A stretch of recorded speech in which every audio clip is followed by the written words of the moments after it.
Assalamualaikum warahmatullahi wabarakatuh. Bismillahirrahmanirrahim. Alhamdulillahilladzi ahyana ba'dama amatana wa ilaihin nusyur. Allahumma shalli ala sayyidina Muhammad wa ala ali sayyidina Muhammad. Amma ba'du. Sahabat-sahabatku, calon-calon ulama, perhatikan tingkah laku kalian, sikap kalian, lebih-lebih kepada orang yang berubah sikapnya terhadap kalian. Semisal ada orang yang biasanya itu dekat sama kalian, yang bisanya itu selalu terhibur dengan keadaan kalian atau menghibur kalian, tetapi suatu ketika dia kok berbeda. Datangnya kalian mencucu, terusnya biasanya ceria, ini tuh kayak dingin gitu, kaku gitu, kayak orang nggak kenal. Tuh kalau udah jelas-jelas seperti itu, hati-hati. Kalian harus bisa pintar-pintar introspeksi diri. Karena apa yang kalian lakukan sebelumnya mungkin menyakiti hatinya atau mengecewakan dirinya. Kalau sampai sudah seperti itu, cobalah berusaha perbaiki lagi hubungan kalian. Perbaiki lagi silaturahmi kalian dengannya. Kenapa? La yadkhulul jannah qati'un. Tidak akan masuk surga bagi orang yang memutus. Memutus apa yang dimaksud di situ? Rahim. Memutus silaturahim. Jangan sampai kalian memutus silaturahmi. Silaturahmi itu jangan sampai diputus. Apalagi gara-gara cuma 100. Ngawur ya. Memang bener itu ngawur itu. Banyak orang-orang yang sekarang memutus silaturahmi kayak gitu. Alasannya katanya agar silaturahmi tidak terputus, pinjam dulu 100. Justru nyatanya gara-gara dipinjemin putus silaturahmi. Naudzubillah. Orang kayak gitu tuh malah lebih baik yang dipinjemin sama kalian. Jangan. Yang kayak begitu. Ada orang watak itu jelek ya, habis ditolongin malah kabur gitu aja. Kita sih nggak rugi ya, karena udah habis nolong orang, dia orangnya pergi. Apabila kita ikhlas karena Allah, nggak rugi. Apabila kita ikhlas karena Allah, nggak rugi. Apabila kita ikhlas karena Allah, nggak rugi. Allah akan membalas dunia akhirat. Tetapi kalau kita setelah menolong orang tersebut, lalu orang tersebut yang pergi, dia yang rugi. Dia yang rugi. Karena dia kehilangan orang yang pernah membantunya. Karena dia kehilangan orang yang baik terhadapnya. Karena belum tentu dia akan mendapatkan orang seperti kita lagi di kehidupannya. Paham? Jadi maksudnya kalau kalian didolimin orang, wis ikhlas, ikhlas. Tapi kalau sikap kalian mungkin ada yang menyakiti orang lain, perbaiki. Karena jangan sampai kalian menjadi orang yang zalim. Lebih baik kalian didolimi sama orang lain. Ketika kita didolimi sama orang lain, Allah takdirkan ada orang yang zalim sama kita. Itu ada rahasia itu. Ada rahasia yang tersembunyi. Justru itu bisa jadi bentuk kasih sayang Allah kepada kita. Karena ketika kita didolimi, doa kita mustajab. Apa yang kalian inginkan? Minta kepada Allah ketika didolimi. Jangan ketika didolimi oleh orang lain malah ngamuk-ngamuk. Itu orang yang nggak paham ilmu itu. Didolimi malah ngamuk-ngamuk. Justru ketika didolimi itu ada kesempatan emas. Ada momen di mana doa kita itu mustajab. Cepat dikabulnya. Mungkin ketika kita mengandalkan sholat kita, ibadah kita aja yang jauh dari keikhlasan, yang membuat doa kita sulit mustajab. Lama dikabulkannya. Tetapi ketika kita didolimi oleh orang lain, hati kita tersakiti karena perbuatannya atau ucapannya, bisa jadi disitulah momen yang membuat doa kita cepat terangkatnya, cepat dikabulkannya. Jadi rugi apa enggak didolimi orang? Benci jangan sama orang yang dolim? Jangan. Ya. Tetapi kita hati-hati, jangan sampai menjadi orang yang dolim. Kalau ada orang yang dolim, atau ada orang yang mendolimi, tolonglah keduanya.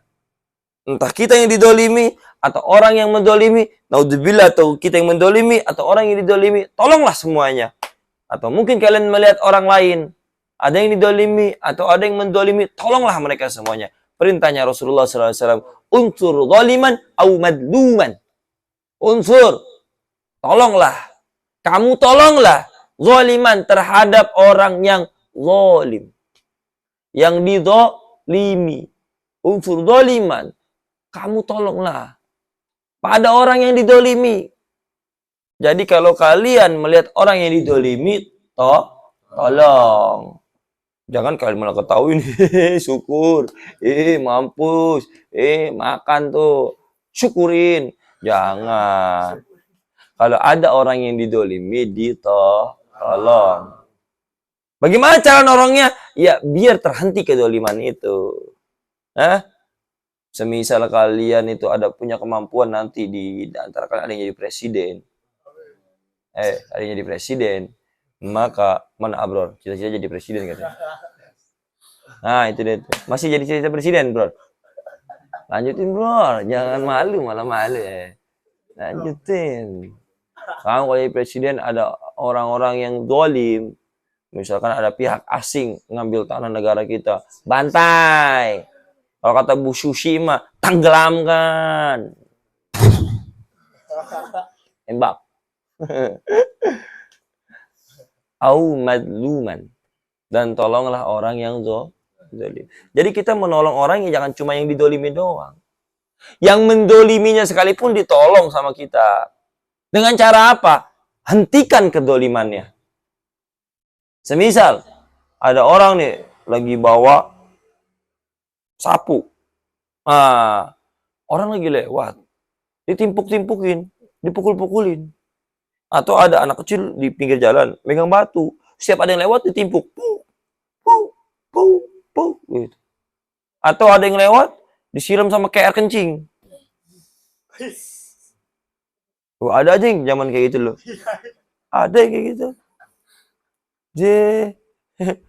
Itu kalau kalian tahu kayak gitu, ada orang yang dolim seperti itu, ambil batunya, ambil sapunya, ambil air kencingnya, buang. Jangan malah kalian kasih ke diain. Itu menjadi kalian yang dolim. Buang. Tujuannya apa? Agar menghentikan kedolimannya. Paham? Jadi harus kalian pahami kedua ini. Satu, apabila didolimi oleh orang lain, ikhlaskan. Yuk sabar. Karena itu bisa jadi kekasihnya Allah bisa terangkat. Atau kalian bisa jadi dicintai oleh Allah dari kedoliman tersebut ketika kalian sabar. Sehingga doanya mustajab. Cepat dikabul. Atau kalau kalian menyakiti hati orang lain, hati-hati. Ada orang yang perubahan sikap kepada kalian, hati-hati. Hati-hati. Bisa jadi itu karena memang kalian itu sedang mengecewakannya, menyakitinya. Coba diperbaiki. Minta maaf. Jangan sampai mutus silaturahmi. Jangan sampai. Begitu juga ketika kalian melihat orang ada yang dolim. Atau ada orang yang sedang terdolimi. Maka tolonglah mereka keduanya. Biar menghentikan kedoliman. Agar tidak ada yang didolimi. Paham tuh?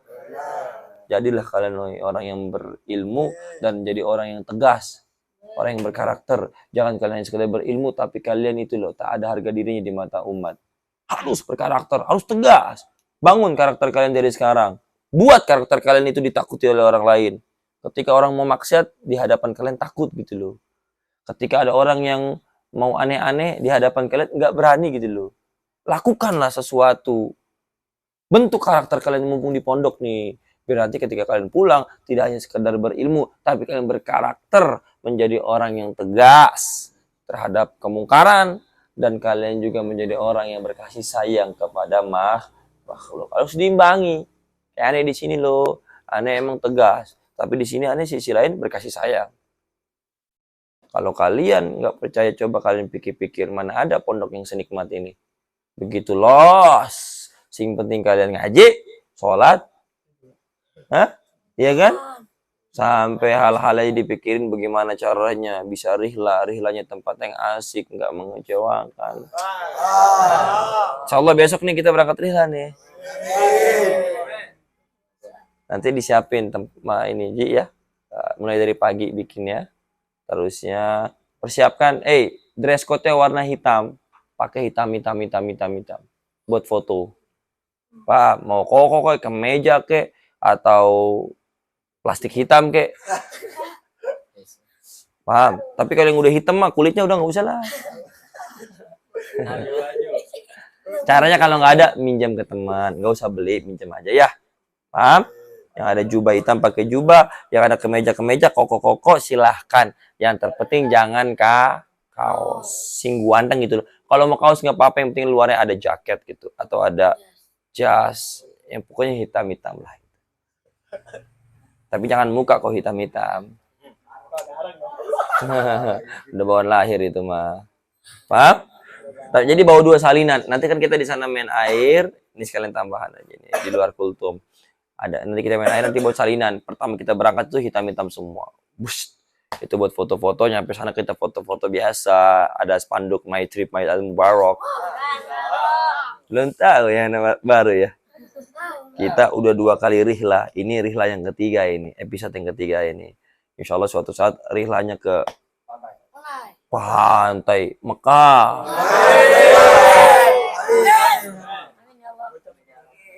Malah ke pantai, tanggung banget cita-cita. Habis ke Mekah kita ke Palestina. Habis Palestina kita ke Turki. Minimal. Kalau nggak bisa semua aneh aja dulu sama istri aneh. Amin, Neng. Jangan panas. Begitu mulu.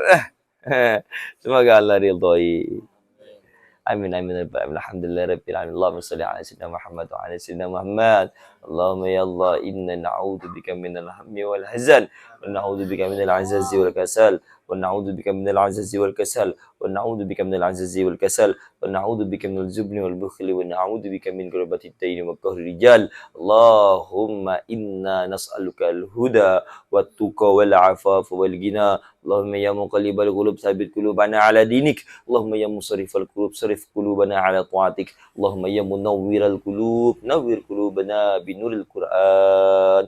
Nawwir qulubana binuri Rasulillah. Nawwir qulubana binuri ma'rifatillah. Allahumma ighfir lana dunubana wa li walidina wa li masyayikhina wa li jami'il muridina ila yaumil qiyamah wa li jami'il muslimina wal muslimat wal mu'minina wal mu'minati al ahya'i minhum wal amwat. Rabbana ظلمنا أنفسنا وإن لم تغفر لنا وترحمنا لنكونن من الخاسرين وتب علينا إنك أنت التواب الرحيم. ربنا هب لنا من أزواجنا وذريتنا قرة أعين واجعلنا للمتقين إماما. ربنا آتنا في الدنيا حسنة وفي الآخرة حسنة وقنا عذاب النار. وصلى الله على سيدنا محمد نبي الأمي وعلى آله وصحبه وبارك وسلم. سبحان ربك رب العزة عما يصفون وسلام على المرسلين والحمد لله رب العالمين. نسألك الإجابة بالسر الفاتحة.